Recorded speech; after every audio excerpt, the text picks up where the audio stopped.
Hello and welcome to Morning Brew on Politics Social. My name is Graham Hughes. Welcome, one and all.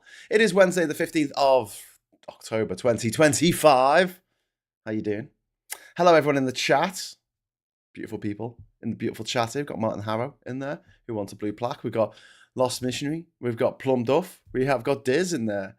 We also have Chris C. and Veg Pie, and Ivan Ambrose is there as well. And we've got Graham Haller and others. If you'd like to join our friends, Alistair is in there as well, I can see. If you'd like to join our friends in the chat, literally your words coming up on the screen as I'm talking, you can change the future. You can change what happens and what I talk about and what tangents I go off on. All you need to do is hit the subscribe button and wait for a minute, and then you can join in with everybody else in the chat. You're live and interactive. Today we're going to be talking about climate change, climate catastrophe, climate collapse in the UK and what it really means. There was a really interesting article in The Guardian that piqued my interest this morning. I've put the link into the description. But essentially, it's getting hot in here. So we need to adjust the infrastructure of our country accordingly. I don't think that's the lyrics of the song, but that's actually what we need to do. We need to prepare for at least a 2-degree rise in average temperature, maybe even going up to a 4-degree rise in temperature, because the way things are going, my friends, with Trump in charge in the White House in America, rolling back all of the green shoots of recovery from the climate catastrophe that had been planted by President Biden. It means that his mantra of drill baby drill is having an effect, and we are burning more fossil fuels than ever in the history of humanity right now today. That's what we're doing, even though there are alternatives available which are great, like solar and wind power, but we're not using them because we can dig out some carbonaceous slime from the other side of the planet and burn that instead, because that makes sense, I guess. That makes sense if you're a twat. This warning that's been issued today about the UK having to prepare for this rise in global temperature is, it comes after another summer of heat waves, flooding, record storms, and there's still people out there like Nigel Farage talking about ending the quest for net zero. Kemi Badenoch ending the quest for net zero. It's almost as though they're being paid for by the carbonaceous slime companies from around the world to say these things, to keep us, suckling at the teat of the fossil fuel industry. Today we're going to be breaking down what this new report means that's been issued. Why the government need to act on it sooner rather than later, and what the UK would actually look like with 2 degrees on average of warming. And spoiler alert, it's not going to be a lot of fun. It's not going to be a lot of fun. I'll tell you that now. So, anyway, the main source of this report comes from the Climate Change Committee, the CCC, which is chaired by a woman called Baroness Julia King. The CCC has warned the government that Britain must prepare for at least 2 degrees of warming, not 1.5 degrees, which was supposed to be the safe limit under the Paris Agreement. And some infrastructure should be designed to withstand up to 4 degrees above pre-industrial levels. This is the average, okay? It's the average throughout the year, throughout the world. So certain areas are going to get a lot hotter. A lot hotter. Now, don't forget, when you have a fever and you feel like shit, right? Your temperature's only gone up a degree or so in your body. A single degree can have quite a substantial effect on people. And yet we've got these clowns in refux saying, oh, well, like Andrew Husband, the leader of Durham County Council, who stood up the other week and said, but they used to grow grapes up here for wine for the people manning the Hadrian's Wall. And I'm like, yeah, pretty sure that wine was shit, mate. I'm pretty sure you wouldn't buy that fucking wine. Yeah, of course we can grow grapes up here. We can. I think we've always been able to grow grapes up here, but they've been shit. They're not made nice wine. Otherwise, people would do it. You know, you can make whiskey up here. That's about it. Gin and whiskey, mate. Stick to the gin and whiskey. Get your juniper berries going. Anyway, so the idea would be that if we design buildings and infrastructure that are built today to withstand at least 4 degrees, well, maximum, I guess, 4 degrees above pre-industrial levels of temperature rise, 4 degrees C. This whole thing means that the Climate Change Committee basically accepts the catastrophic warnings that are being made by scientists all over the world who are doing these studies from the glaciers of the Alps to the Arctic tundra to outer space. You know, they're doing it to the deepest depths of the ocean, down the Marianas Trench, down the Challenger Deep. You know, we're getting this info. We're getting this amazing resource of evidence that climate change is real, that we're causing it, and it's going to be catastrophic.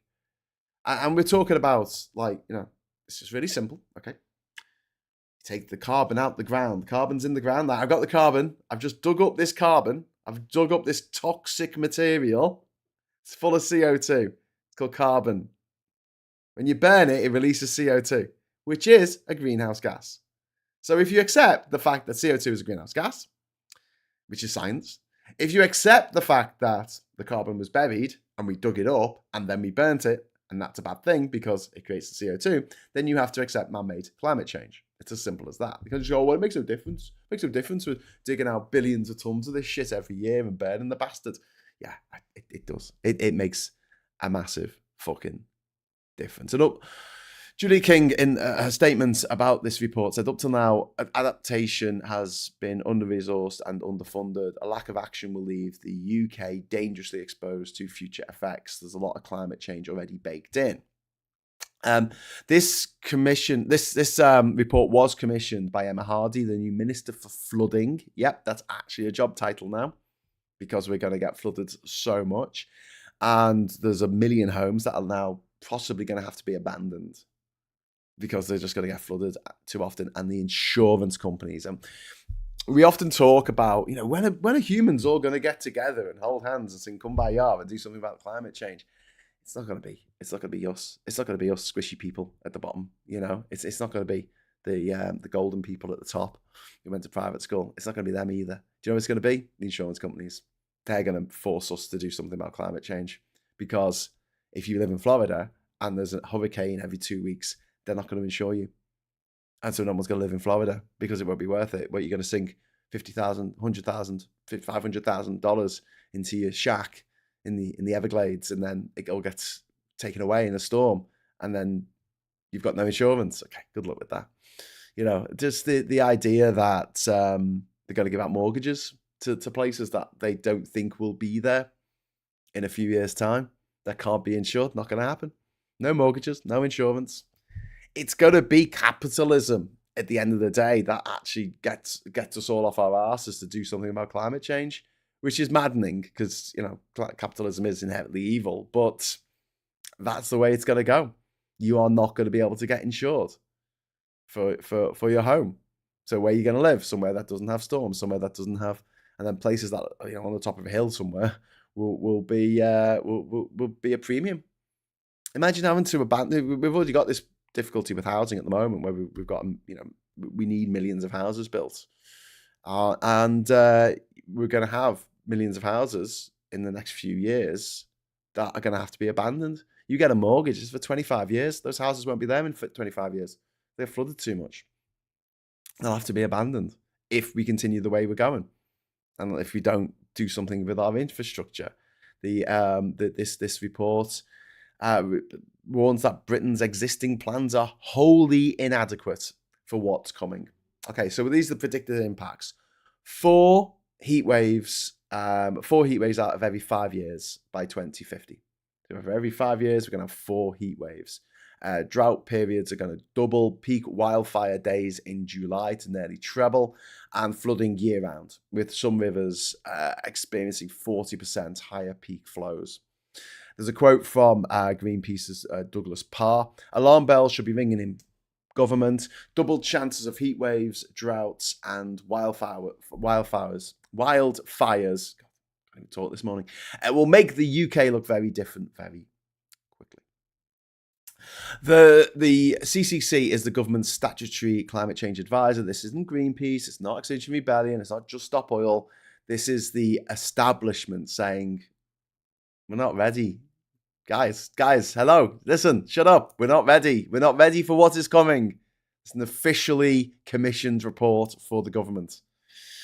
We can draw a direct parallel here with, COVID, for which we were wholly unprepared, which cost our economy billions of pounds that we wasted on the privately educated spivs and grifters in government and surrounding the people and the fleas that surround them, who managed to make an absolute killing by killing a lot of us. Do you remember that? Yeah.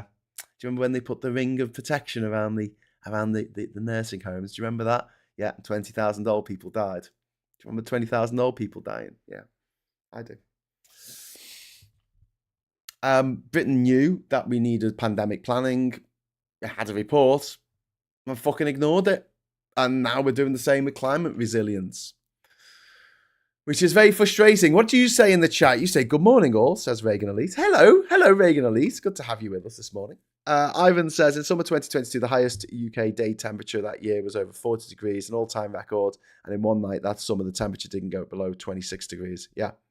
Yep, that's the way we're going to go in the future. And we are not ready for it. We are so not ready for it. Oops, peeps, I forgot. Good morning, peeps. That's fine. That's fine. Townsend V58. Sorry, everyone's reverted back to the handles rather than the actual names. I don't know why that's happened again, but there you go. Who came up with bonk and boob on TV, or is my memory fake? What? Bonk. Sounds like something that came up in the Blackadder. I know that in porridge they used a lot of slang to get around this. That they made up their own swear words, didn't they, to get around the language filter, to get around the fact that they couldn't say actual swear words, but they were like, but it's jail. They would say swear words, so they just made up a bunch of stuff. That's Malta temperature. Yes. And the people of Malta who've lived there for thousands of years have developed their culture around the fact that they have these kind of temperatures. We haven't. Our infrastructure is not prepared for this. Absolutely, it's not prepared.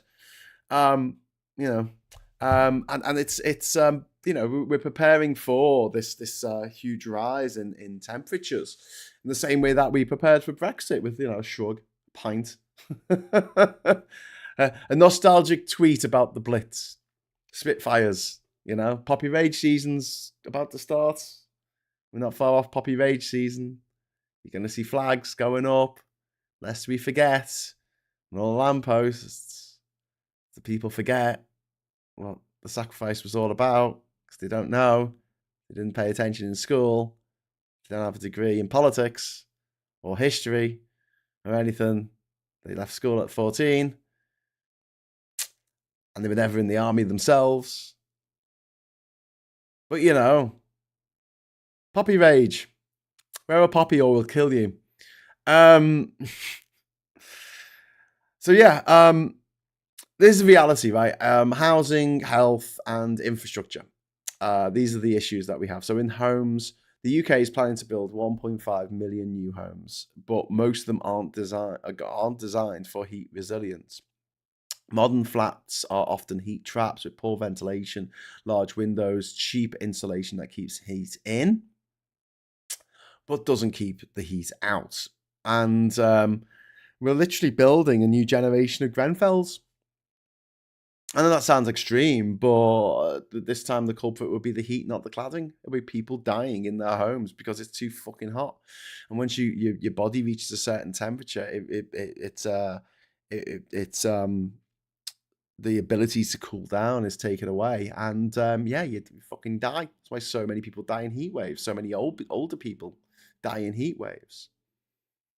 And then we've got the transport problems. Okay, so roads melt.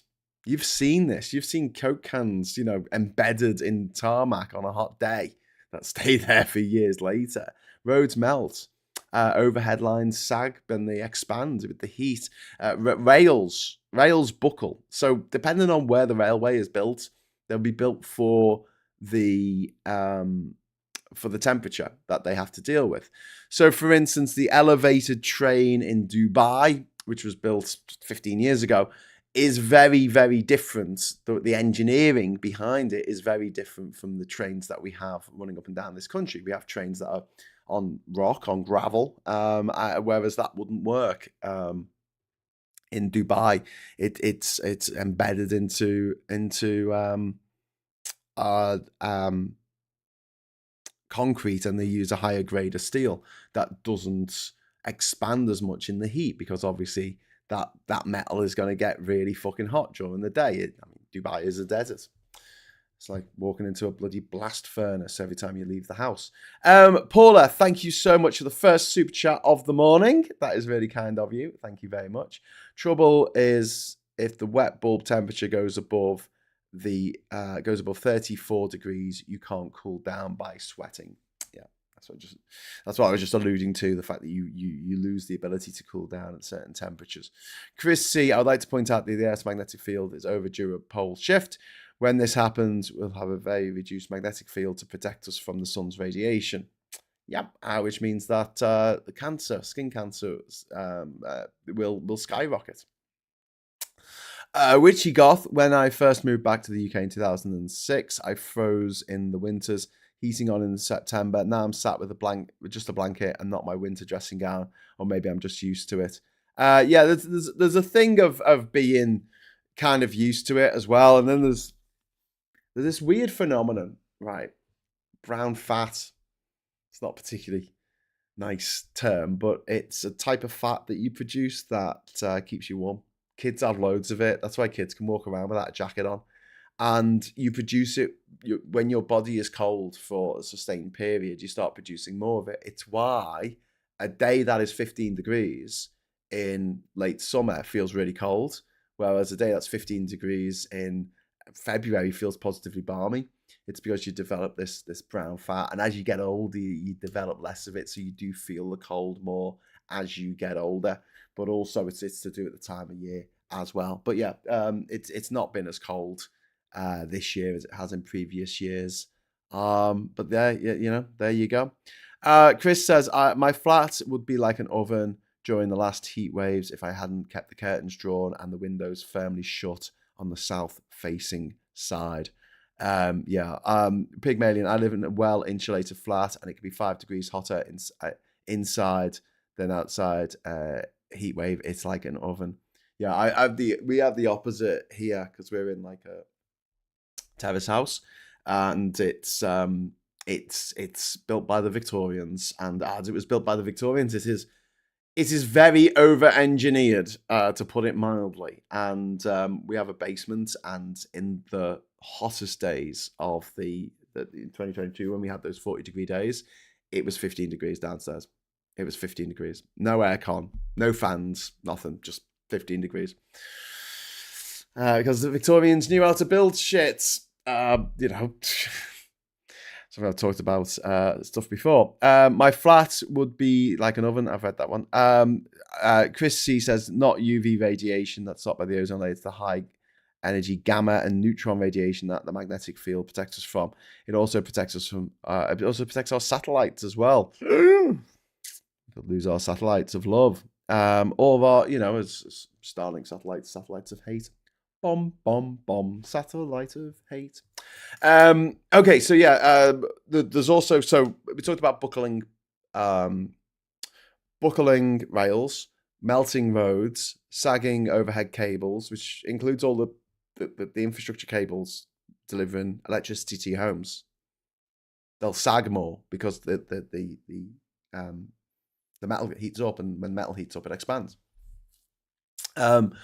Flooding already shuts down several major routes per year. We're going to see more landslides and things like that because more rain, more landslides onto rails and onto roads and things like that, cutting off cutting off entire regions sometimes.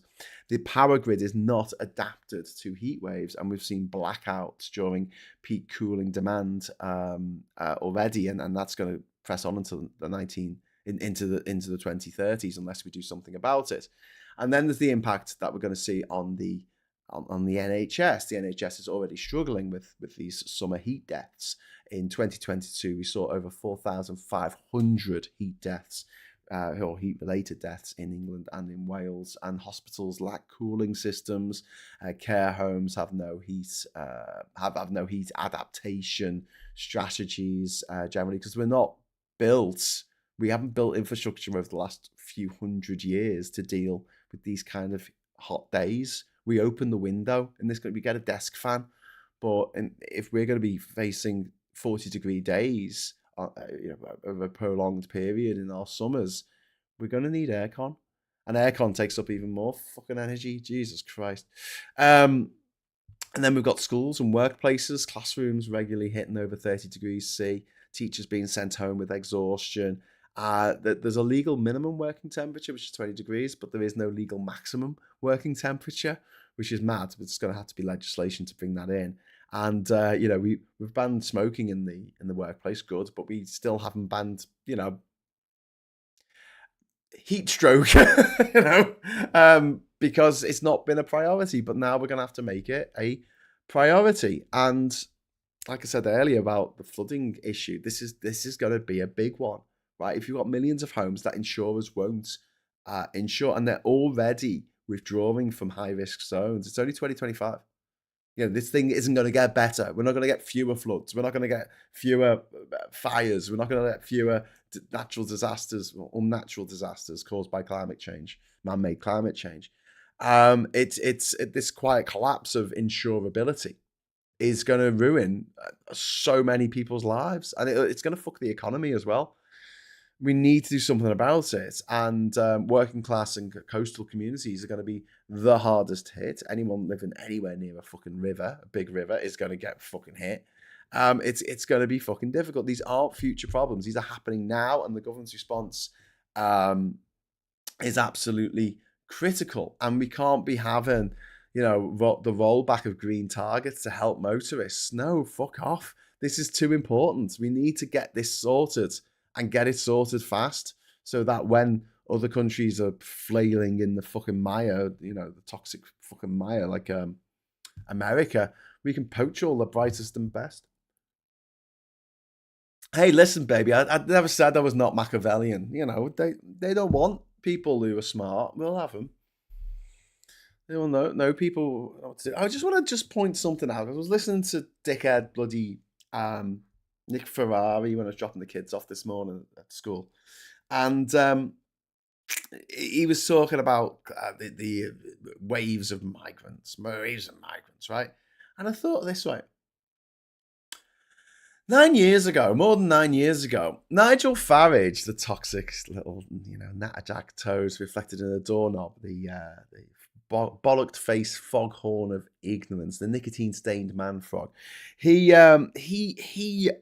unveiled a poster on the day that one of his murdered Jo Cox, the mother of two, the young MP who was brutally stabbed in the street, stabbed and shot in the street by a lunatic screaming "Britain first," right? On that day, he unveiled a poster that said "Breaking Point" and had a picture of people in a big queue, right? And they cropped the white faces. They cropped the white faces out of this picture. So it was a racist picture. Breaking point. Now, that's what he told us in 2016, that we were facing a breaking point, right? It's 9 years on. We've broken yet. Thanks to Nigel Farage, we've got more migrants than ever before who are staying. Not European migrants who might come here for a few years and then go back home. No, got people who are staying now. Millions of them that we've invited over, that we're given visas to, that have to have a job where they're earning over £31,000 a year, whatever it is. There's a chance that he might be full of shit. Because he said breaking point in 9 years ago. He said, if we don't leave the EU, we're gonna hit the breaking point for migration, for people with non-white faces coming here. And yet now we've got more non-white faces than ever before. Are we broken now, Nigel? Nigel, are you full of shit, Nigel? There's no one calling him out on this. Why is no one asking what happened to the pilot? No one ever fucking asks him. But yeah, I find that interesting to think about, like the fact that was 9 years ago. It was 9 years ago. If you don't vote for this terrible thing, then it's going to be even worse.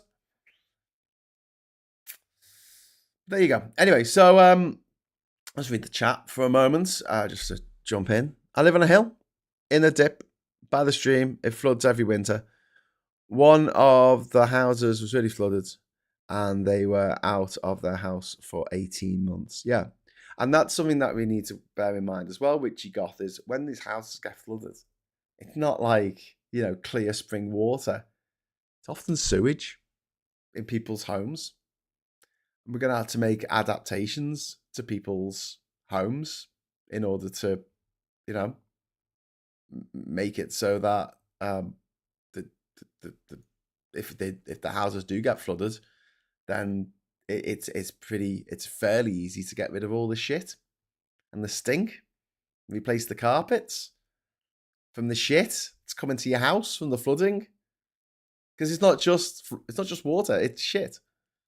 People's houses are getting flooded with shit because we have a bit of a mad sewage system in the UK because it's Victorian, where we throw all our grey water from our showers and from our brushing our teeth and from doing the dishes and from our washing machines. Well, that grey water goes into the same place as your shit water out your toilet.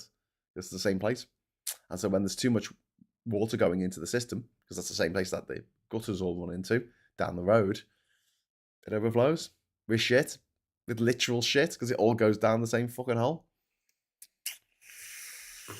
Other countries separate out their grey water, so your sewage is in a pipe that is just for sewage. That's all it is. It's just for shit and piss, shit and giggles. And then you have another system, which is your grey water system, which also feeds into your gutters outside. And if that could overflow and it was all grey water, it would still be a bit fucking grim, but it wouldn't be as grim as your living room having fucking floating turds in it, diarrhea, puke, piss floating around in your living room. That's the future that Refuck wants. That's the future that Nigel Farage wants for you and your children. Because he's a cunt. Sorry to demonetize the channel there. I fucking hate him. This man who's just had someone who said that he wanted to take Nigel Farage out and not for pizza, quite rightly, jailed for 5 years. Yeah, I agree with that. Yeah, you shouldn't be making threats like that to people. Absolutely. But you know what else you shouldn't be doing, Nigel? Shouldn't be platforming motherfuckers who go online and encourage people to set fire to hotels with women and children in.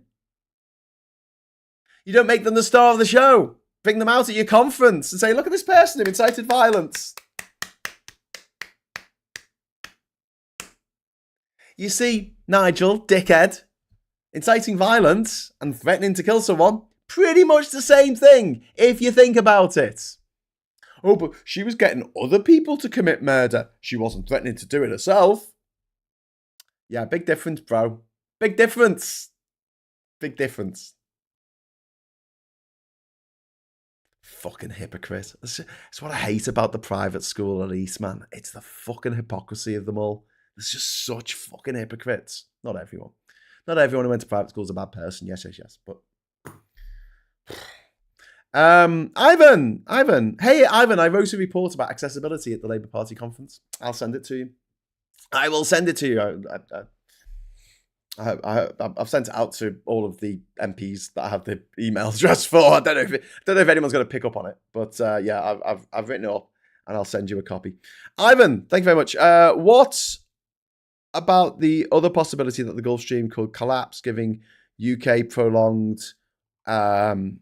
Arctic winters? Thanks for the super chat. Ivan, it's not another possibility. We could have Arctic winters and tropical summers. We could have extremes of cold in the winter because the Gulf Stream shuts down, and then we could have extremes of heat in the summer. We could have both. We are on the same line of latitude as Lake Baikal in Siberia. Look at the line of latitude we're on. Just follow it. Get a globe and follow it on your finger around the world and see all the Arctic tundra that is on the same line of latitude as us in Canada and Russia. The thing that keeps us warm, our central heating, as Ivan quite rightly points out, is the Gulf Stream. I know it's called the AMOC or whatever it's called, the Atlantic, I don't know, something oscillating current. I don't know what it stands for, but let's call it the Gulf Stream because that's the easy thing that people understand what it is, even though it's not technically the Gulf Stream. That's something else. Yeah. The circulating current, oceanic, Mediterranean current. It's not the Mediterranean, whatever. AMOC shut down will cause this change. There you go, AMOC. I told you it was AMOC. I know my acronyms, just don't know what they stand for. Apart from light amplification by stimulated emission of radiation. That's what laser stands for. True story. I keep telling people Mog is from the 18th century and not the 19th century. We invented time travel in Victorian times. How else do you explain Jacob Rees-Mogg? No, I think that Jacob Rees-Mogg was laid, not laid as in having sex. I mean laid like an egg. In the Victorian era, and then he was kept in some like steampunk style, like glass, sort of yellowing glass machine with sort of like steampunk elements at the top and bottom. And basically, 60 years ago, whatever, they opened the top of this thing, and the steam came out, and the egg sort of opened like this, like a flower. And and then this little weird little homunculus Jacob Rees-Mogg with a top hat on just like plopped out of it, just grabbed hold of someone's face, took all the nutrients from their face, and he was like, ah. That's how I think that Jacob Rees-Mogg came into being.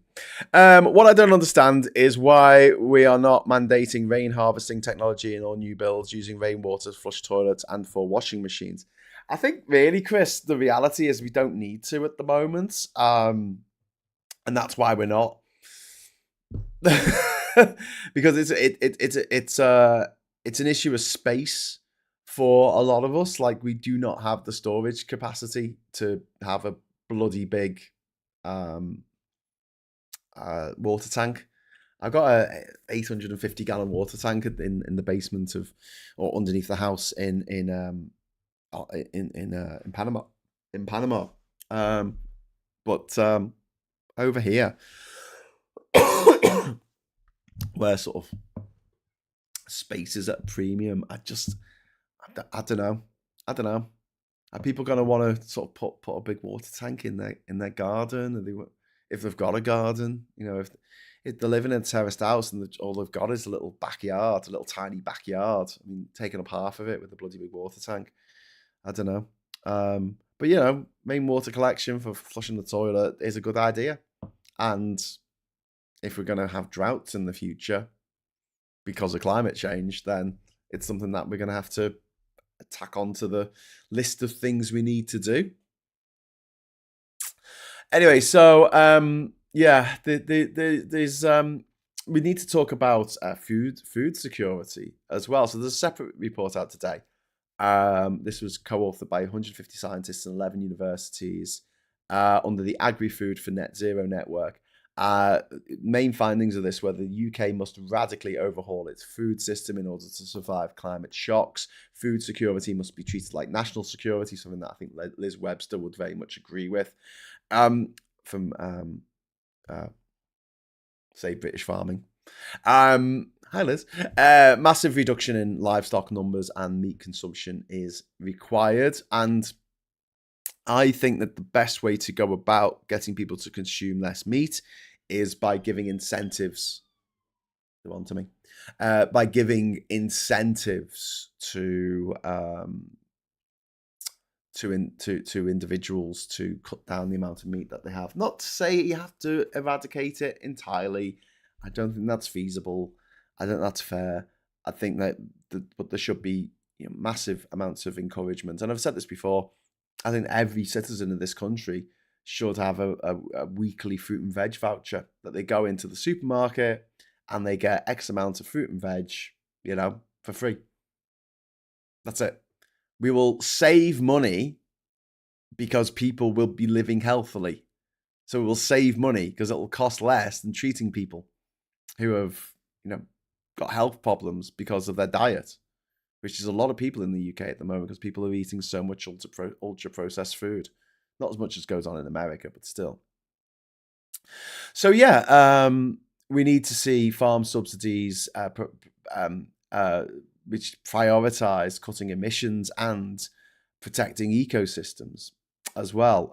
Neil Ward from the University of East Anglia says pressure from climate change, global shocks, and poor diets means significant change to our food system is inevitable over the next 50 years. If we act now, we can shape that future. If not, it'll be shaped by crisis. So climate change is already reducing the global crop yields and increasing volatility. Oh, get the word out, Graham. Come on, you can do it. In food prices. And the UK imports around half of its food. And so we are particularly vulnerable to drought and floods abroad, as well as here in this country. Domestic agriculture depends on stable weather and water availability. And as Chris just pointed out, both are in decline. And so this isn't about hippies telling you to eat lentils. It's about survival of us as a nation. And we need to make changes in our lives in order to make this, to make the future of this country possible. And then we've got sort of the political failure up to this point. I know Ed Miliband's doing all right, generally speaking. I know Femi wasn't happy with his TikTok that he did last night, if you watched Geoscope with me and Femi last night. But he's doing a lot better than the Tories are. The leader of the Tory party have pledged to withdraw the UK from the Climate Change Act, the very act that makes climate change emissions, that makes emission cuts legally binding. And Baroness Julia King, who authored the climate report, she said she's very disappointed to see the climate consensus fracturing. And it's fracturing because there's loads of money, billions of dollars, being poured into the coffers of Refuck UK and the Tory HQ to put out lies and misinformation, and the newspapers are being paid and the radio stations. Look, right, this is what annoys me about the fucking papers, right? None of them make any money. Papers don't make money. Websites might. Like the Mail website probably does turn a profit. GB News doesn't make any money; it just loses money. How does it continue as a conduit of communication, considering it's losing money all the time? Because it's given money by the oligarchs, by the oil barons, by Saudi Arabia, by Russia. They're given money by Shell and Exxon and BP and all these other evil motherfuckers who are destroying our planet. They're given money by them. That's the only way they can stay afloat. You think that LBC is staying afloat because someone fucking pays for, get your wines valued on, at this particular company that values valuations of bottles of wine? What fucking planet are you living on? Is that 0.001% of the population that actually invests in fucking wines? What the fuck is happening here? Why am I hearing an advert for this? But yeah, it doesn't matter, does it? It doesn't matter because they don't need to make the money from advertising. They don't need to make the money from ratings or anything like that. They're given the money to spread bullshit, propaganda, lies, nonsense, climate denialism, science denialism, because obviously they want their bottom line to, number go up. They want to make more money and more money and more money. And they don't give a fuck about you. They don't give a fuck about your family. They don't give a fuck about your loved ones. They don't give a fuck about your friends. They don't give a fuck about your children or your grandchildren.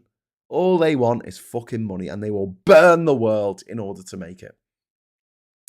And now we've got, we from 10 years ago, when all the main parties agreed that climate change was real, it was man-made, and we need to do something about it. We've now got two main parties on the right saying, "Oh, it's bullshit." You got Trump in the White House going, "It's the greatest hoax ever created. Climate change is not true." You know, as his country undergoes yet another massive fucking storm. They had the storm that hit North Carolina last year. North Carolina, Storm Helena hit North fucking Carolina, took houses out in North Carolina. Fucking hurricane. You kidding me, aren't you?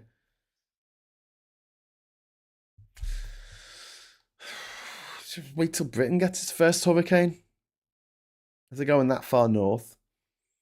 So yeah, the UK once prided itself as a climate leader, and now we're turning ourselves into a cautionary tale. And the same fucking dickheads who are spouting this bullshit about we can't afford renewables can somehow, I don't know, afford what? Constant disaster relief. Can afford to continue to give subsidies to the oil companies to drill oil in other people's countries and then sell it back to us at a massive fucking markup. Okay, yeah.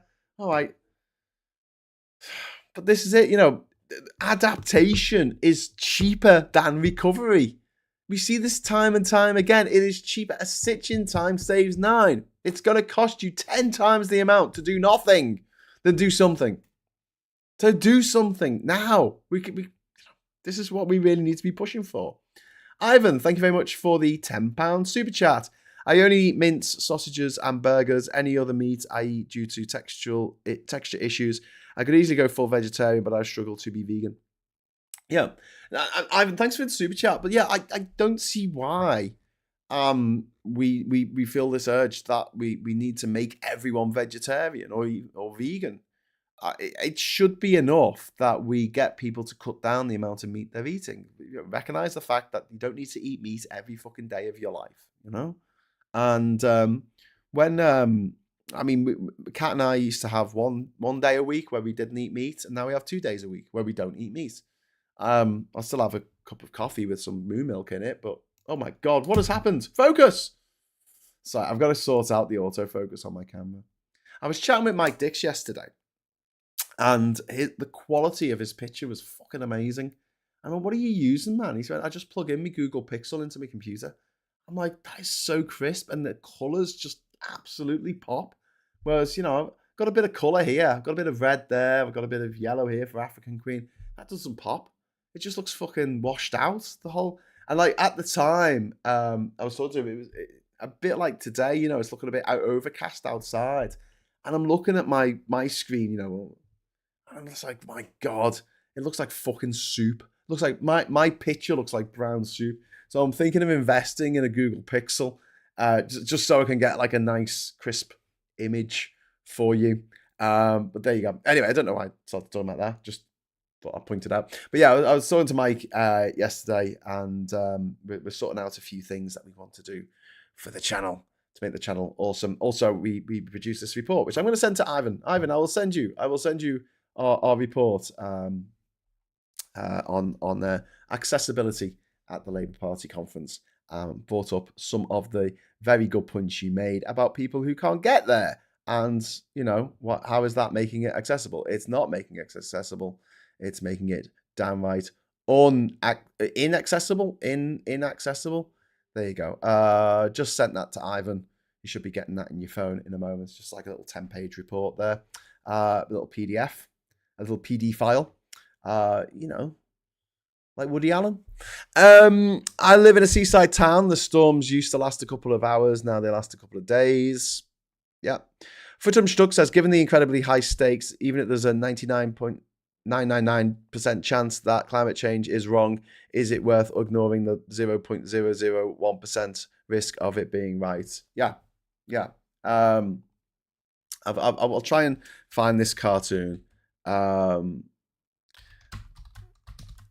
So this is a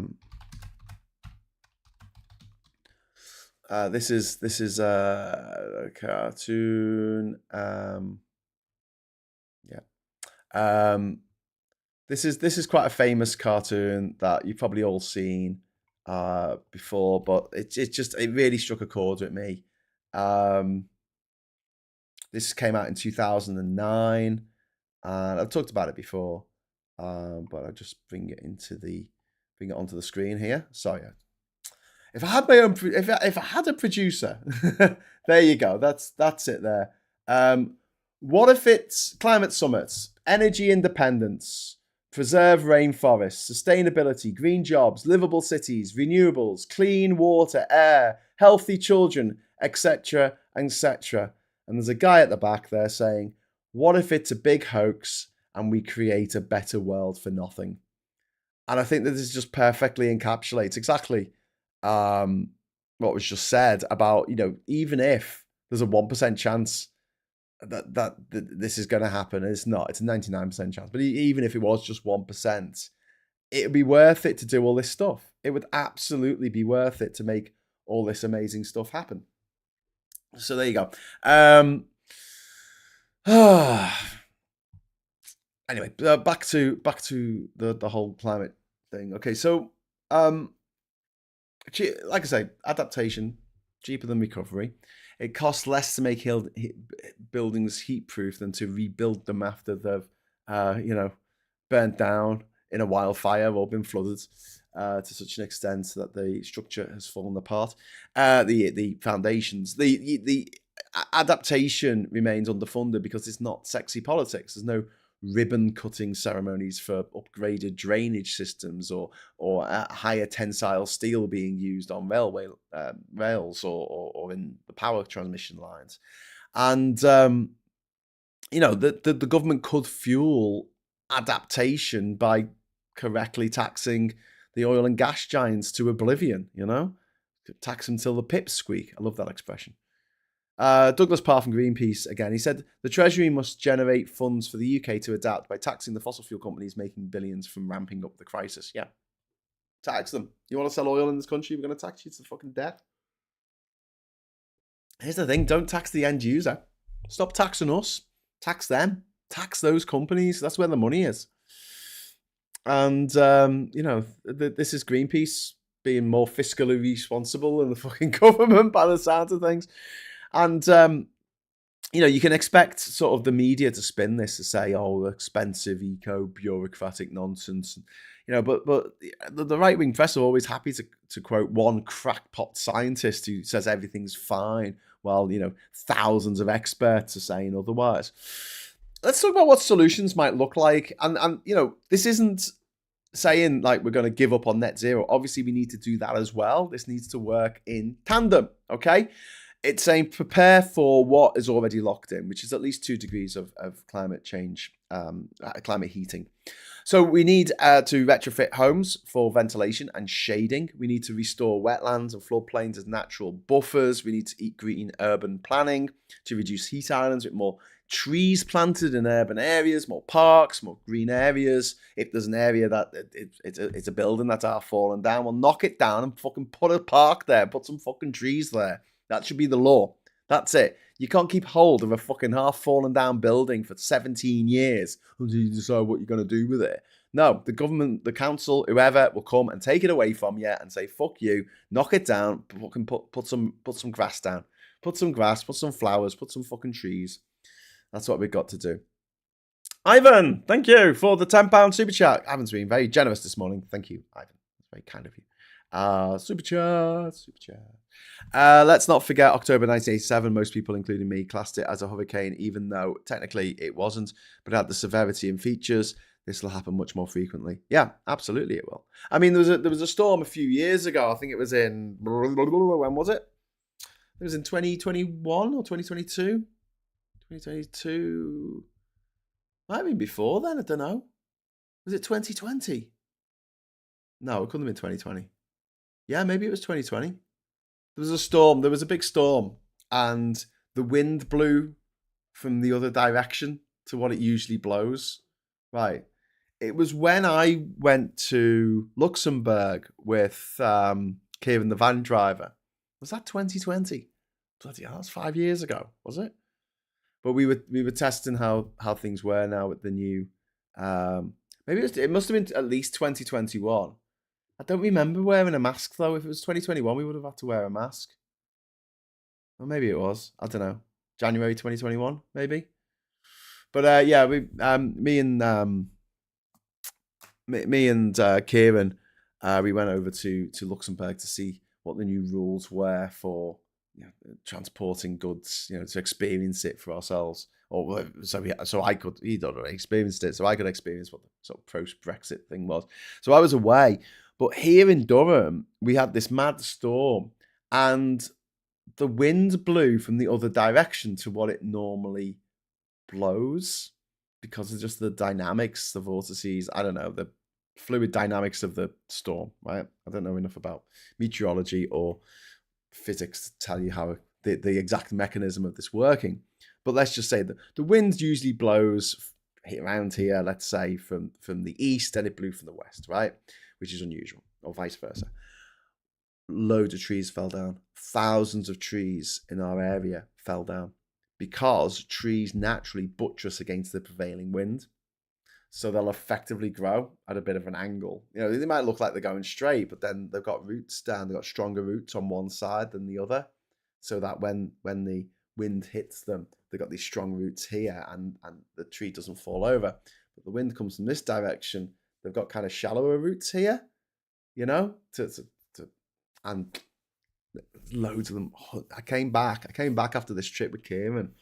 I remember going for a walk with Catherine and just going, Jesus Christ. It looked like someone had just dropped a bomb and all the trees had just, gone over, all in the same direction, because it was just an unnatural wind. It seems like a strange thing to say that a wind is unnatural, but there you go.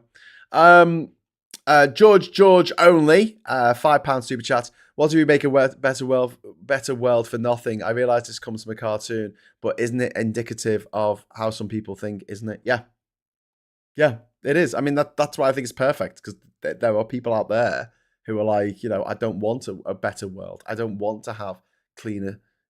I don't want cheap transport. I don't want kids not to have asthma. How do I know what version of Windows I have? Says Diz from 66. Well, if you got Windows 10, it'll be telling you that it's now out of fucking. This is madness. I should do a whole show about this.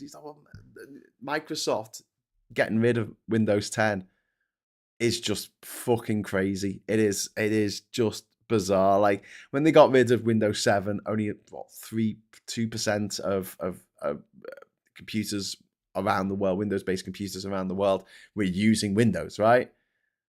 When they've got rid of this, 43% of computers around the world are running on Microsoft Windows 10, and the support for it has been discontinued as of yesterday.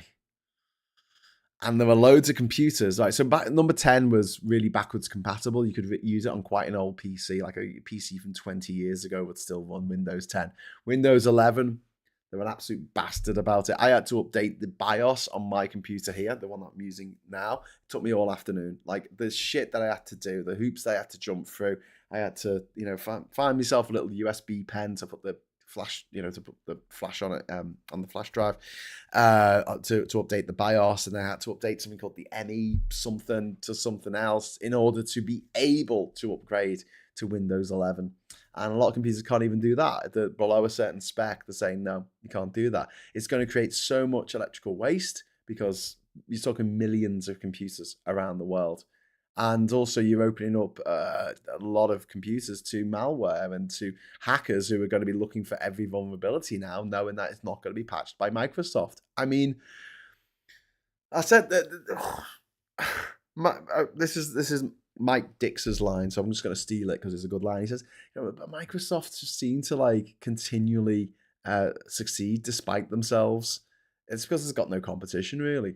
Unless you're a millionaire and you can afford Apple products. Nick says, very easy way to extend the number 10 updates for another year, 6 years via mass. Google, Microsoft Activation scripts, no need to upgrade to 11.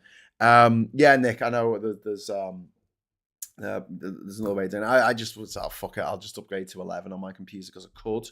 But if I couldn't, I would have done a workaround. But there are workarounds there. They want you to do stuff like say that you'll back up everything to the fucking cloud, and then we'll give you it we'll give you coverage for next year. You pay $30 and you can get coverage for an extra year. Or say you're going to back it up to the cloud and then you have to buy more space because you've only got 1 gigabyte and you need 5 or whatever it is. But then you can say, actually, no. Once you've signed up for it, you go, no, I'm not going to put anything on the cloud, and you still get the extra year of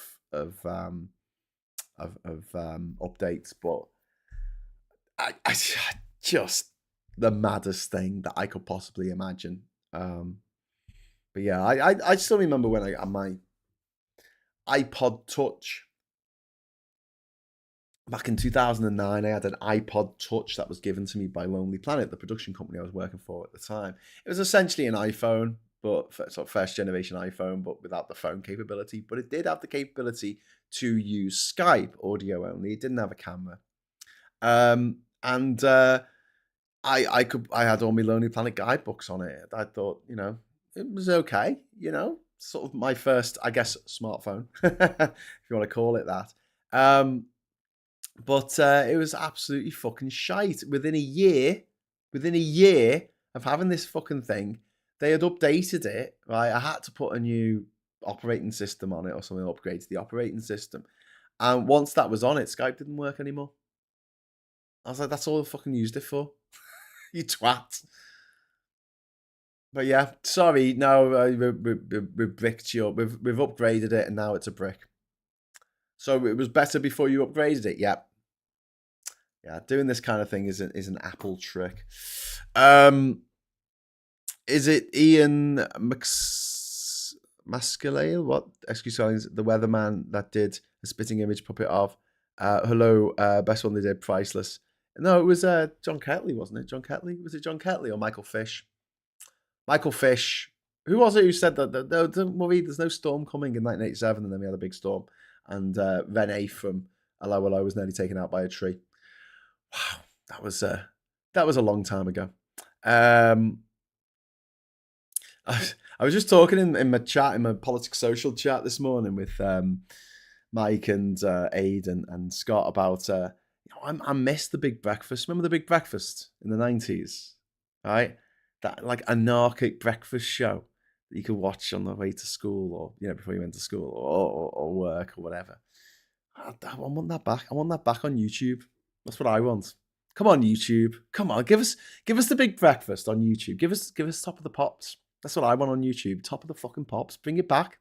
Bring back music. YouTube. You can do it. You can do it. In fact, I think I know the guy in charge of YouTube Music. Just let me see if he's still working there. I might get in touch with him. Fucking bring back Top of the Pops.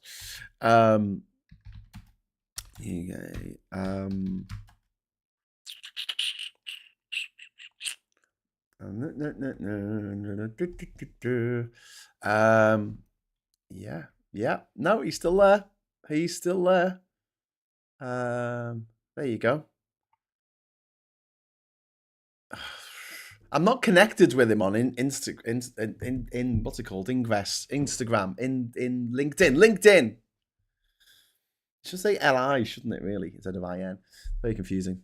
InDesign. Yeah, and now connected. Cool. Well, no, I've asked to be connected. Do you want to send a note? No. He knows where I am. Who have we got as a... Oh, God, my God. I'm just having a look at our mutuals. We've got loads of mutuals as well. Anyway, so I've just made friends with the head of music at YouTube. Head of music and podcast content strategy at YouTube. There you go. You see? Making connections while I'm doing a live stream. Mac is having their own problems now using own processing chips, M1, M2, M5, and not Intel. I had a car stereo, which I Google, and the maps I used one day parked by Asda. It said, do you want an update? It said yes, and lost all my maps due to the upgrade not being compatible. Oh, God, it's so frustrating. It's so frustrating. It's like, well, I've told you the story about my iPod Touch. When I was given it by Lonely Planet, it had all of the Lonely Planet guidebooks on it as PDFs, right? So I wasn't carrying around these huge fucking Lonely Planet books in my backpack. It's just like half the space, like this entire library. And it very useful for the next few countries I was going to, because I was going to Georgia, Azerbaijan, Armenia, countries in Central Asia. I was going to Iran, and they weren't necessarily all together in one guidebook. Like you could get the Lonely Planet shoestring guide to Europe, all of Europe, every country in Europe, South America, every country in South America, Africa. You can get the Africa book, every country, 54 countries of Africa listed in there with how to get in, how to get out, where to stay in the major cities and stuff. And once you get into sort of Asia, there's about 17 different books that you need if you're going to go to every country in Asia. There's no Lonely Planet Asia, or at least there wasn't then. And so as a consequence, it was like, it would be helpful to have a little thing in my pocket about the size of a phone that has all these guidebooks in, right, as PDFs. And PDFs aren't easy to navigate, but better than nothing. And the first time I plugged it into iTunes, it deleted them all because it went, you didn't buy these books, Graham, you naughty little pirate. And I'm like, no, they were given to me. They were gifted to me by the people who gave me that. No, we don't believe in gifts here at Apple. Fuck off. Gifts. Twat. You're a pirate, aren't you? Stealing stuff. Running around on the high seas going, arr, with a parrot on your shoulder and an eye patch and a fucking peg leg. That's what you are, Graham. You piratey bastard. We're gonna take you to task for this. Copyright infringement from the company that you're working for, Anyway, Miss Paula Thomas, thank you very much for the £5 super chat.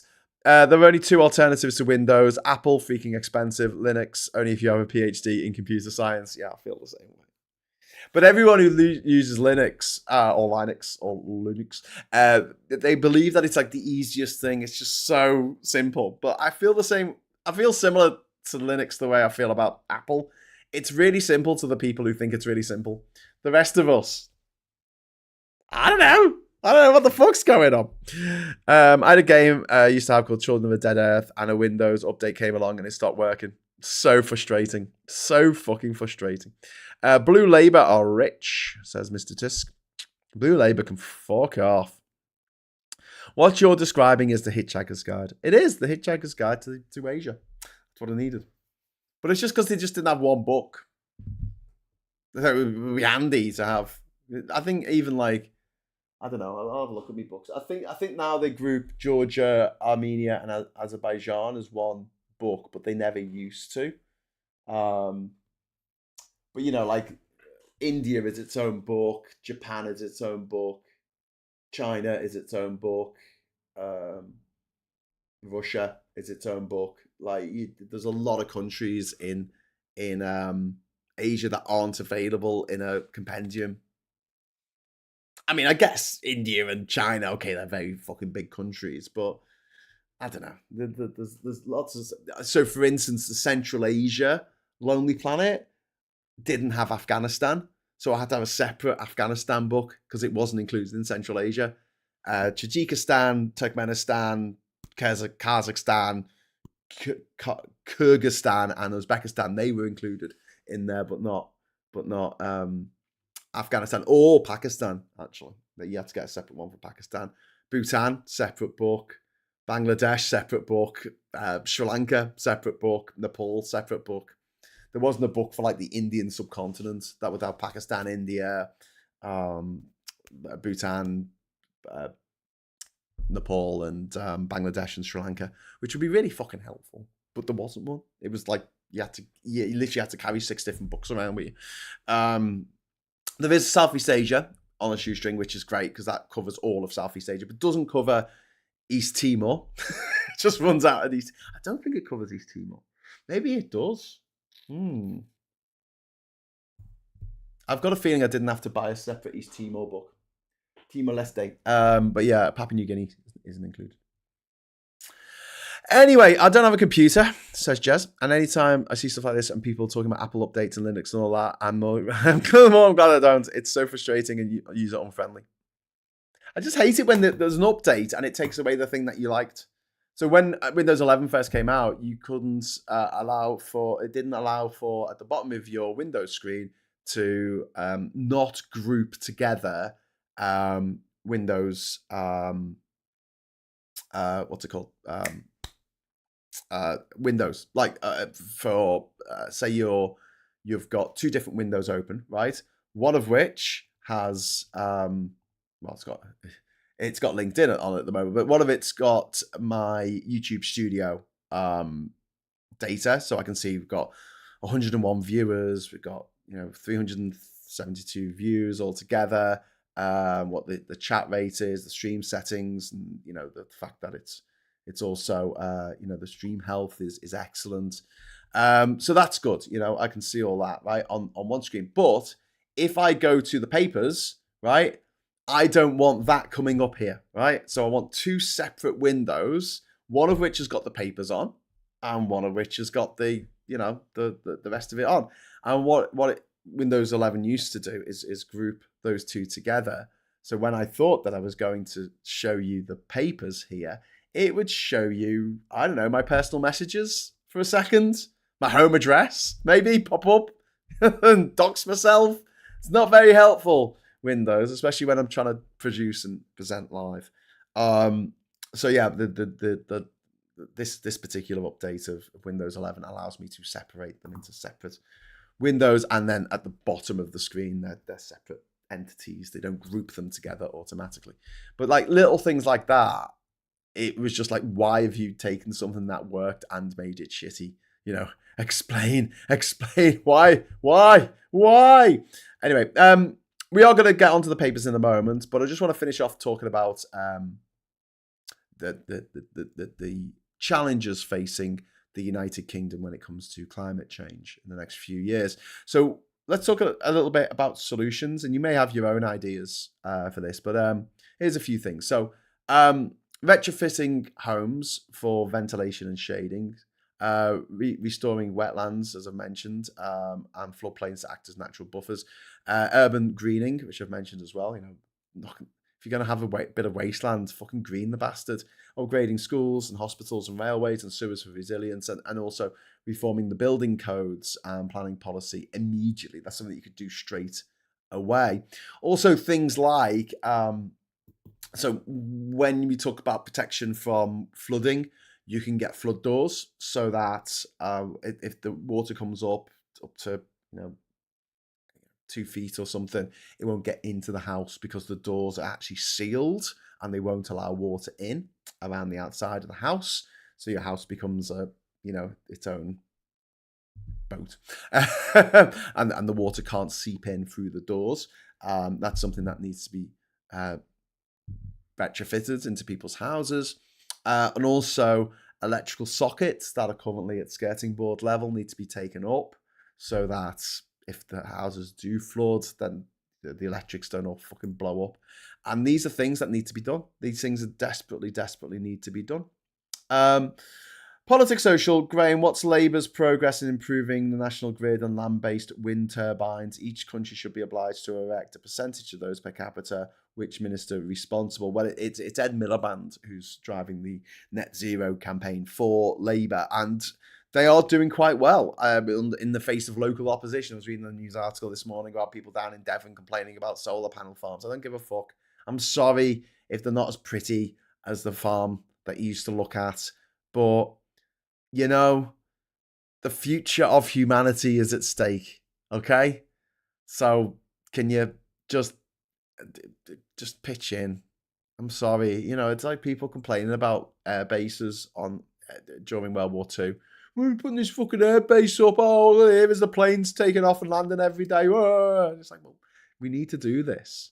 And to be honest with you, when it comes to solar panels, yeah, if we did have the infrastructure in place, that we didn't need to have fields of solar panels, where we had solar panels on every new build. That should have been a rule that was brought in 20 years ago. Every new build, solar panels as standard. Why didn't we have that rule brought in? Well, because vested interest that the fossil fuel companies didn't want us to. The Tories had a 10-year almost 10-year moratorium on effective moratorium on wind turbines on land. They said if one person complains, it won't go up. If one person goes, I don't like the look of that, it doesn't get built. And now we've got one of the biggest wind turbine companies in the world, based out of Denmark, who are cutting jobs in this country because of the downturn in demand for wind turbines, because of Donald Trump, because of one disgusting, fat, orange, dickhead, fascist gobshite. The CCC will publish a full, well-adapted Britain blueprint in next May, essentially a climate defence plan for the nation. And the question is whether the government will act or just hold another press conference. We will see. We will see. County, not country, says Andrew. Well, here in Durham, mate, it's not even a county. It's more of a cunty council. Because the refuckers here. And your husband, last company went bust, owing £1 million to his creditors and the tax man. Let's put him in charge. So yeah, the irony is that we could actually build a better Britain in adapting to climate change with cooler houses, cleaner air, greener cities, better food, and you know that unfortunately you have people who are going nuts about the fact that they're going to have their internal combustion engine car taken, the option to buy one taken away from them in 2030, and they're pissed about it. You will see people at the stroke of like 1 minute to midnight buying the last ICE car on just before 2030 hits. You know, you will get people doing that. Absolutely, you will get people doing that. And you know, the climate change isn't a future threat. It's happening now. We're getting these floods now. We're getting these landslides now. We're getting these droughts. We're getting these wildfires. For fuck's sake. And what we've got in place at the moment isn't adequate. And I'm hoping this is going to put a spark, a firework, a rocket under the government's arse to get them to do something. And I do have a bit of faith in Labour, actually, despite problems elsewhere, to actually go ahead with this. They did commission this report. I'm hoping they're going to act on it, and the new houses that are built with that resilience in mind. Otherwise, it's just a way of it's just a way of dealing with you know, the climate catastrophe that we are facing at the moment. You know, this is what we have to do. And if we do make the houses more resilient, they'll be worth more in the future. So, otherwise, you're going to build a load of fucking houses and they're going to be fucking worthless.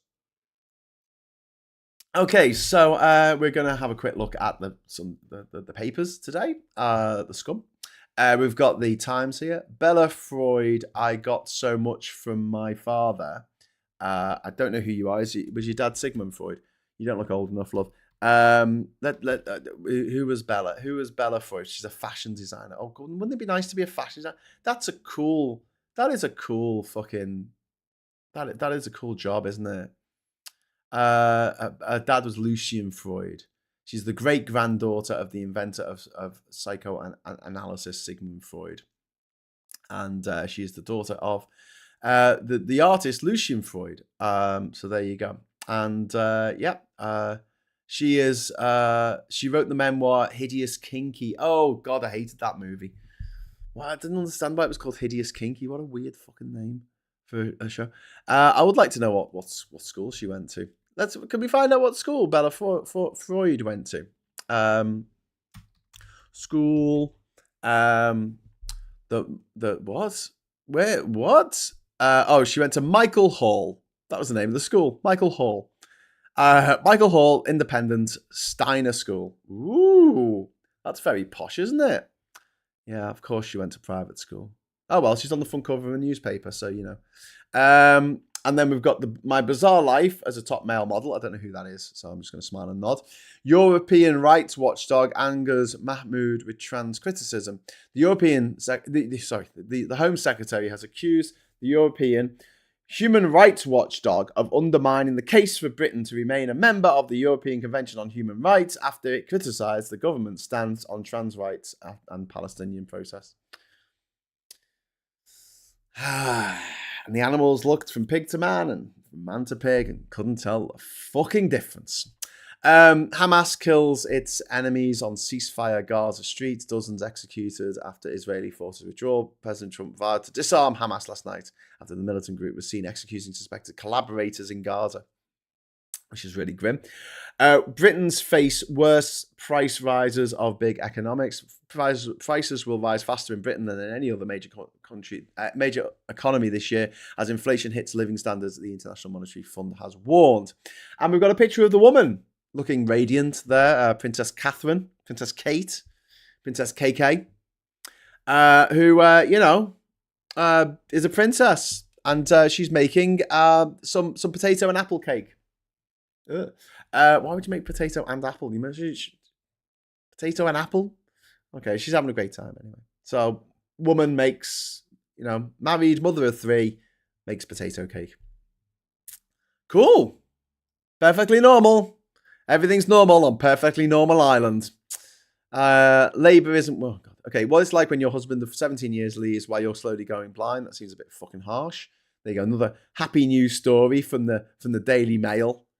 God, it's such a miserable fucking rag. Like, how can people read this and just, like, leave the house with a spring in their step? They just leave the house feeling like, dejected, disgusted, miserable. It's like, who are going to fuck you up? Hey, old people. Hey. Read my pamphlet. Read my fucking pamphlet. The Daily Mail. It'll fuck you up.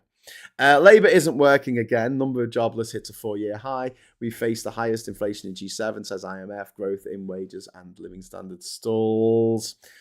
Britain's economy faced a grim triple whammy yesterday, piling more pressure on Rachel Reeves to rejoin the EU. Oh, no, that's not what it says. It says just weeks from the budget. Funny that.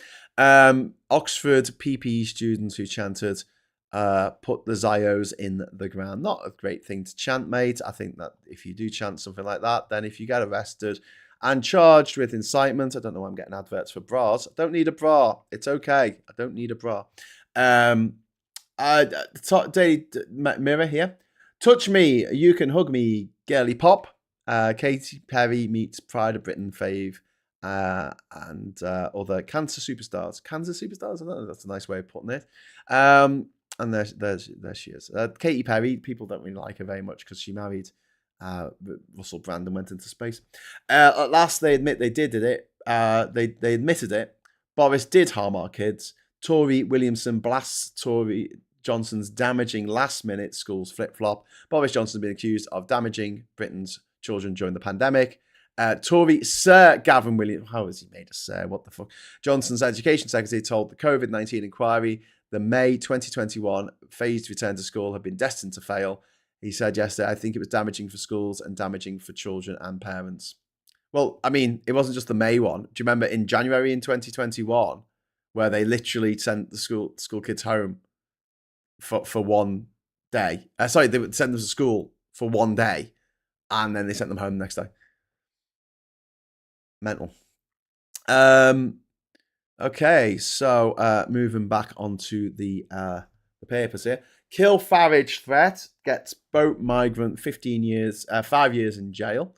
And Lionhearts, England qualified for World Cup with 5-0 win over Latvia. We were in a group for the qualification of the World Cup, which was like Andorra and Latvia. And it made it a little bit easy. I don't know. We played 6 games. We won 6 games. I say we. I mean the men's team of the England football team. IMF offers bleak verdict on UK economy ahead of Chancellor's tax raid budget. Look, this is the way they're framing it in the Express already. Reeves blow as prices rise and growth stalls, which is covered in one of the other papers. And there is a happy Kate and William, always perfectly in step. So that's a married couple there for some reason being shown on our screens because married couples they're married, I guess, and we need to know that. Perfectly Normal Island. Okay, heading over now to the Guardian, which is saying, ditch the decking. Top tips for an easy, nature-friendly garden. We've got decking, but we've also got wildflowers growing in our garden. We have a range of things going on in our garden. It is no monoculture. I'll tell you that for nothing.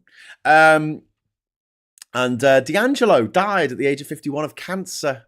pancreatic cancer, I think he had, poor bloke. So, yeah, that's a bit sad. Tensions high as Israel cuts aid to Gaza in row over hostage remains. So 4 people the remains of 4 people was handed back to the Israeli authorities yesterday, and it turns out only 3 of them were actually Israelis. One of them was some random person from Gaza. It's all a bit grim. God, imagine having that job. Grooming inquiry stalls amid panel search. Millions of UK homes at risk of climate flooding. So this is what we covered today. Millions more homes in England, Scotland, and Wales face devastating floods, and some towns may have to be abandoned. Towns abandoned. That's not going to be good for the economy, is it? Come on, that's not going to be good. You know, do I need to tell you this? You know, I think I don't need to tell you this. Next up, we got the village plunged into civil war over foxes. I love foxes, beautiful animals. Captain America, Kane sends England to the World Cup. Mahmoud, UK has lost control of its borders. Home Secretary warns failure on migration erodes trust and insists on global response. Good luck with getting that. Lammy, I'm up for fight on prostate cancer screening. Labour is up for the fight on prostate cancer amid fears screening will not be recommended, the Deputy Prime Minister has said. Apple Martin. Oh, I see. Apple of Gwyneth's. Her name is Apple. This is Apple. She's all grown up now, so they've put a picture of her in the newspaper because she's all grown up. And she's called Apple. I remember Pop Bitch telling me years ago when she was born and they called her Apple. People said to her in school when they were making fun of her, they said, Apple, are your parents bananas? I guess you had to be there. Where's the squeaky tank? Let's get the squeaky tank out. Anyway, she's there with a bow and arrow for something. She's killing some animal that doesn't need to be dead. Or she's taking part in, I don't know, the Hunger Games. Civil service mutiny over Chinese spy scandal blame game. We've also got NATO may make it easier to down Russian jets. Bingham's £30 meals are hard to swallow. Chris Bigham is launching a new range of restaurant-style ready meals as the cost of dining out soars. Hamas peace starts with mass executions, and UK has worse living standards growth in the G7, which comes as a surprise to absolutely no one. And they've got an unfunny cartoon from Matt. Fuck off, Matt. Next up, we have the I newspaper over here. We'll look at the I diddly I. Breakthrough therapy could replace liver and lung transplants. Bloody hell. Kane leads the way as England cruise to the World Cup finals. Wasn't really much of a task for them. Ceasefire holds, but Israel halves aid into Gaza. Teething problems. UK state pensions set to climb 4.8% as triple lock helps buffer over 865 from inflation. Well, that's very nice for the people who don't work anymore. And life, why I hired a male escort for my 70th birthday. So that's on the left. Sorry, my cursor wasn't appearing. What a lovely story. Next up, we've got the Daily Star here. News with a wink. It says there, news with a wink. I've never noticed that before. What's occurring? Let's shut down schools tomorrow. It only took them 5 years to admit they messed up. Tory toff, Gavin Williamson admits his plan to shut our schools during COVID was decided in just 24 hours. Gavin and Numpty, you're expelled. There you go. Bloody idiot. Really grim story of a murder trial that's happening here. An asylum seeker living in a migrant hotel murdered a woman staff member by stabbing her 23 times with a screwdriver. Fucking hell. That is so fucking grim. That is really beyond grim. And more underwear. Okay, cool. I don't need underwear. It's fine, internet. You can send me. Do you know what this probably is, right? I get really sick of seeing any adverts for cryptocurrency. As I ever see any crypto advert, press the X and say, stop sending me this. And I'm like, we're going to send you pictures of underwear instead. Okay, thanks. Sell me things. Maybe I just get an ad blocker. I really should set up an ad blocker, shouldn't I? I've got to write that down because I'm fed up with these ads appearing on. It never used to be this bad. on tomorrowspapers.co.uk, and now it's like every time we go on there, I get assaulted with ads. Bessent slams China trade warfare. Scott Bessent in America, the US Trade Secretary here. Export curbs a sign of weakness. World economy dragged down. Beijing strikes conciliatory note. And then we've got the army coup in Madagascar, which I mentioned on the show last night on Geoscope. A member of Madagascar's military looks on at protesters as they gather in the capital, Antananarivo, yesterday, just as doing a nationwide youth-led demonstration against power cuts and water shortages. So all a bit frayed in all a bit fraught in Madagascar, which is a real shame because Madagascar, fuck off, adverts. Madagascar is literally one of my favourite countries in the world. Absolutely love the place, love the bones of the place. But yeah, they're going through a bit of a time at the moment. And then, wouldn't be surprised to find out that Russia's Wagner Group, or whatever they're calling themselves today, have some kind of, I don't know, oversized say in what's going on there. Maybe they had a little bit of influence on what's going on there. Reeves renews focus on cut to £20,000 cash limit for ISIS as budget day looms, encouraging people to save, I guess, if they've got money to save, which would be nice. Wouldn't it be nice to have money to save? Imagine that. Imagine having savings. Imagine having a pension pot. Imagine having holiday pay. Imagine having maternity leave. Just imagine the world that we could live in.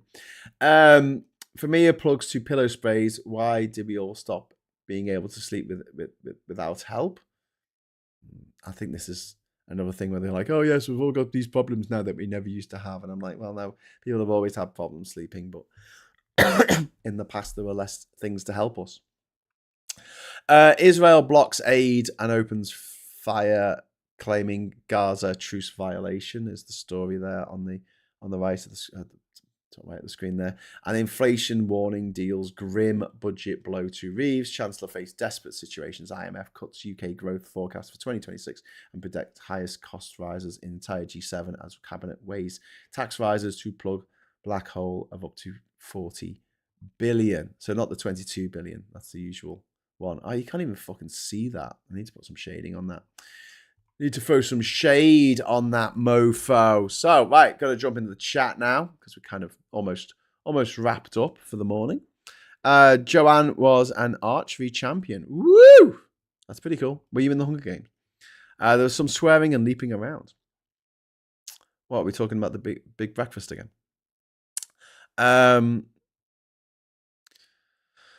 Where are we? Graham would definitely choose something more sturdy as underwear. Well, Jez, not necessarily. I mean, it's a comfort thing. It's a comfort thing. Don't at me. Don't judge me. And I had a £70 pull compound bow. Always remembered the bracer after that time. Ooh, ow. I wore one, Andy, but shot a limited compound, which would have offset string more than the straight bow. I have no idea what Martin's talking about there, but great. Good stuff. The 40 billion black hole isn't going away, and we all know the reason why. Is it because of the EU? Is it because we pulled out the EU like a bunch of stupid twats? Is that why? Is that because I think that's why? I genuinely think that's actually fucking why. Which is, really grim.